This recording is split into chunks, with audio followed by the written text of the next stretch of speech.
The sun is shining, the birds are chirping, the bacon is sizzling. Welcome to the Daily Swole.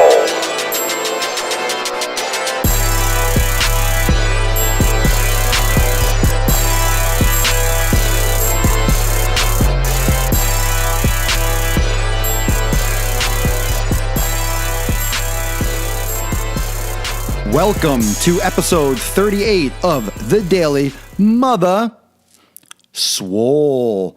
Damn freaking straight. Today we are talking about squats. I'm going to have some picture-in-picture and squat. That's all we're talking about because it is one of the single most important exercises to do, not just for functionality, but for just overall strength production, for overall muscle mass, muscle size, muscle growth. This is epic and excellent for men, for women, people that are trying to gain muscle and get bigger and bulk up, people that are trying to build muscle and slim down and lose body fat. This is a great exercise. Even though it's mostly a leg exercise, it still incorporates many muscles of the upper body and torso all the way up to the top of the core, the cervical spine, because of the stabilization factors. Not to mention, squats oftentimes are done with the arms, with body weight, with weight on the shoulders in form of bar. You could have bands, you could have a machine. There's all different ways to do a squat, and the fact that you're overloading the core and structural integrity by putting weights on the shoulders is beneficial for number one reason besides building muscle is bone density. When you are trying to be healthy, when you're exercising for health purposes, not just for muscle growth and for aesthetics, but as you get older, bone density decreases. Overloading the skeletal system is super important, and doing something where you load a bar on your back, where you're holding weights, when you're doing exercises where weight is pulling through the body by gravity through the structural of the skeleton, that's super important, and that's going to help decrease the risk of osteoporosis and just increase the ability of the body to have a strong structural form that the muscles, tendons, and ligaments can pull upon and can stabilize. So, structural integrity, number one. Functional integrity, number two. Not necessarily number two in order and importance, but the fact that this is the basic way we get off the ground. The first thing you did when you were a baby was squat. You did a squat before you even stood up. Okay, this is how basic a move a squat is. Now, there's different ways to do a squat. You could use different equipment. You could do a front squat. And in the video, as you'll see right now, the front squat is what I'm going to be breaking down today, just because it's more common or less common than a back squat in terms of what people are aware of. Now, this is a very functional exercise because, as you can see in the video, I'm holding the bar on my shoulders on the front, which is very similar to how you would pick something up and put something on your shoulders in real life. Very few times are you going to load something across your shoulders and from the ground and then lift it up from your back. More often than not, you'll squat down, pick something up, put it on your shoulders, and then stand up with it to put it up on a shelf or to hand to someone or to load a car, that type of activity. So holding the bar is very important in this position, but understand that you need to work on shoulder flexibility. If you have limited range of motion or limited flexibility in your thoracic spine, it's going to affect your ability to get your elbows upwards. You can also grab the bar a different way. You can cross your hands from one hand, right hand to the left shoulder and left hand to the right shoulder, lifting your elbows up. But that's going to be very important to keep your elbows high, and that's going to have to do with shoulder flexibility and mobility and the thoracic spine as well. So if you have limitations there, the front squat might be challenge for you, but it's very functional and it's safer. A couple reasons why the front squat is safer is because if you get stuck at the bottom, you can just drop the bar to the front. You don't get stuck with the bar on your back compressing you forward and get caught in maybe a position where it could damage the knees. The front squat, you can just simply drop the bar down. Secondly, it's better for the lower back.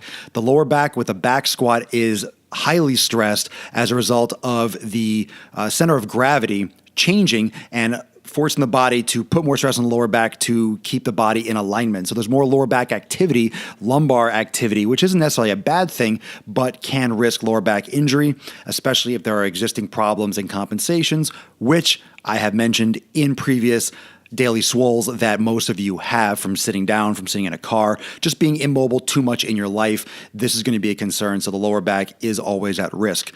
90% of people in this country have lower back pain at least once in their lifetime.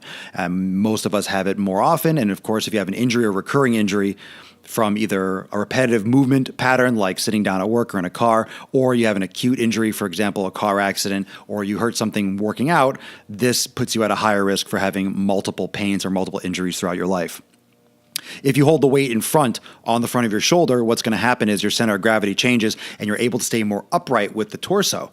You can get into a deep squat and still keep the torso upright, allowing you to decrease that lever stress, that angular stress on the lower back. So the front squat is not only more of a functional movement for lifting something, how you would do it in normal life, it's also safer to drop the weight if you get stuck at the bottom and you can't get out of the hole.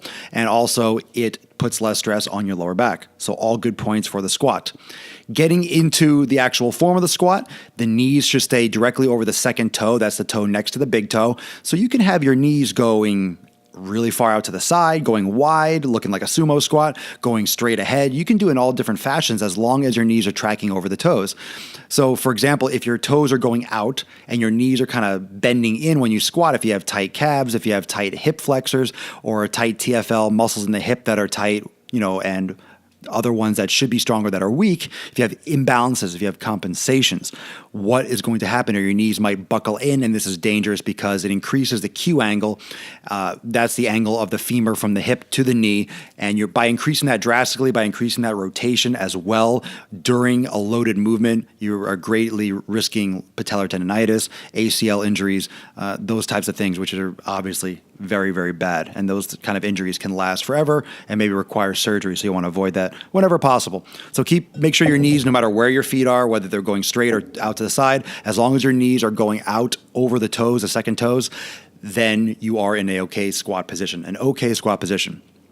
If you have problems squatting down all the way and you feel your heels are rolling in, let's say your feet are flattening or your heels are lifting up, you could do a couple things. You can go wider with your stance, again, making sure your knees stay over your toes, your second toe, or you could also put a plate or elevate your heels a little bit. I don't have a video of this per se, but you can put a 2.5 or 5 pound plate underneath your heels. You could also put a wooden, let's say a 2x4. You can put a mat, roll a mat up, roll up a towel. This takes stress off the calves. If your calves are very tight, if you wear heels all day, if you're sitting down a lot in a car or at work, your gastrocnemius and your soleus can get very, very tight and stiff. And this can result in limitation with the ankle mobility, not allowing you to get down too much in a squat. So as you get to a certain point, all of a sudden your heels start to raise. And if you try to keep them down, you will have to lean forward a lot to compensate for that balance, and then you're putting a lot more pressure on your lower back.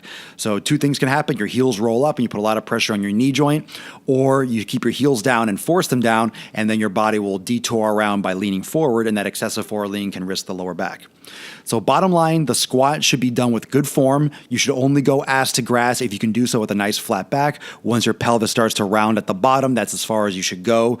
So you can increase this and improve this with stretching and flexibility exercises, which I will get into in other exercise videos and other daily swoles and exercise demos.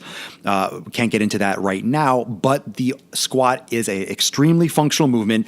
Everyone should be doing a squat. It's okay to go ass to grass if you have good form, and it's okay for your knees to go out to the side, to go straight, to go in any direction that you wish, as long as your heels are staying down, your arch is maintained, and your knee is over your second toe.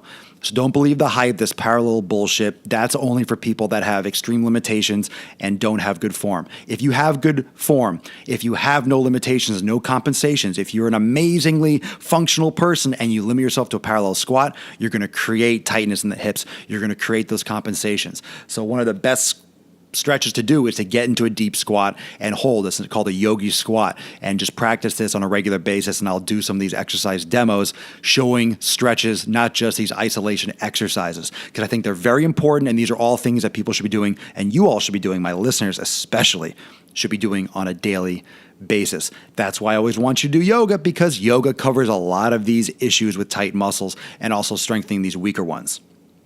This is the squat.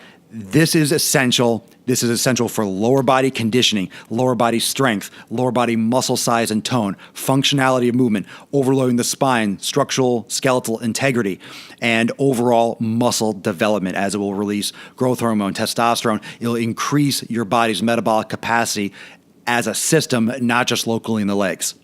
Thank you so much for listening. Thank you so much for tuning in to this edition, episode 38 of the Daily Mother Swole. As always, check me out on SoundCloud, iTunes, YouTube, and also remember, every day live at 12 noon on Periscope and Busker. Thank you so much for joining.